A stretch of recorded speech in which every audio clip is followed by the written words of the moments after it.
Hi guys, I wanted to go over A Midsummer Night's Dream with you in a more modern way where we can kind of get a better idea of the characters and what's going on. Um, First, I want you to think of the setting. If we say the setting is like maybe a big event in the woods, um, like they have the Renaissance fair or they have a big rock concert in the woods. So the setting is the woods and everybody's excited. So if you think of it as a big party and different kinds of people are going to show up for the party. So now we're going to go over some of the characters. We have the nobles. So we have two sets of young lovers and the names are very similar with the ladies. So I like to think of it as Mia,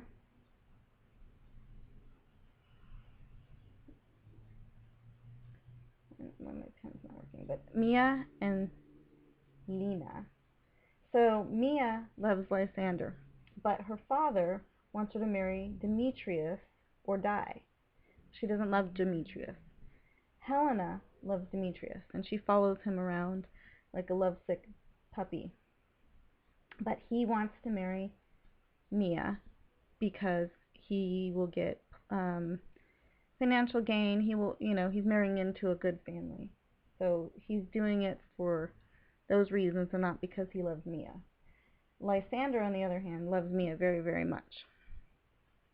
Okay, and amongst the nobles, we have the Duke getting married. So that is part of the setting. It's a big deal, and that'll come in later.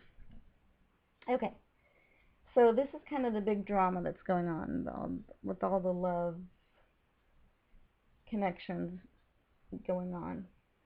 So then we have the rustics. Now we have Bottom, Flute, Snout, Quint, Snug, and Starveling. But the two that stand out the most to me are Bottom and Flute. Bottom's the one who Puck puts the spell on and he turns into an animal head. He has a head of an animal. And then we have Flute, and he's the one that is upset because he has to play a girl in their play and he wants to play a man. Okay, so now we move down and we have the fairies.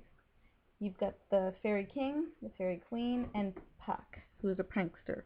And those are the main fairies that we deal with in this play. Alright, so back up here to our young lovers.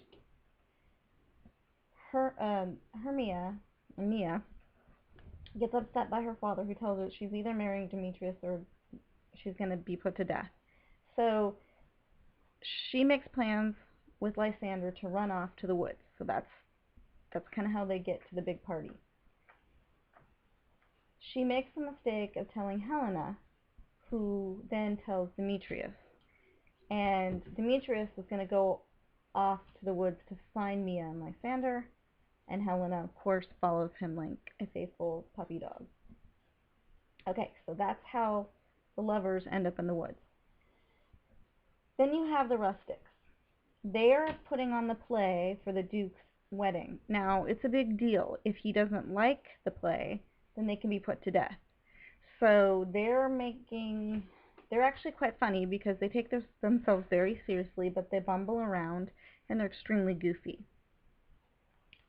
So they decide they're going to meet secretly in the woods that night to practice the play because they don't want their competition to see what their play is about. Then you have the fairies, and they come for their one big night, their one big hurrah in the woods.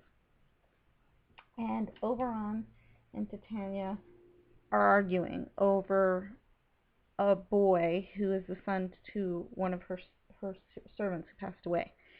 And the Fairy King wants her to turn the boy over to him, and she does not because she promised his mother that she would take care of him.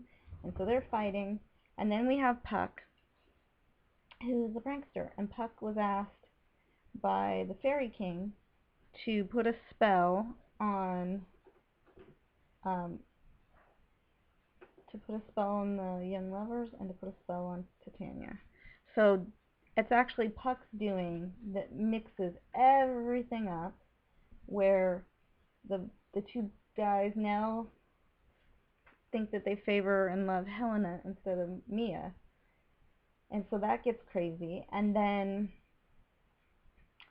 the rustics get spooked when they see that Bottom now has an animal head, and so they take off and leave him there. And when the Fairy Queen wakes up, she's supposed to fall in love with the first thing that she sees, which happens to be Bottom with the animal head. So that gets crazy.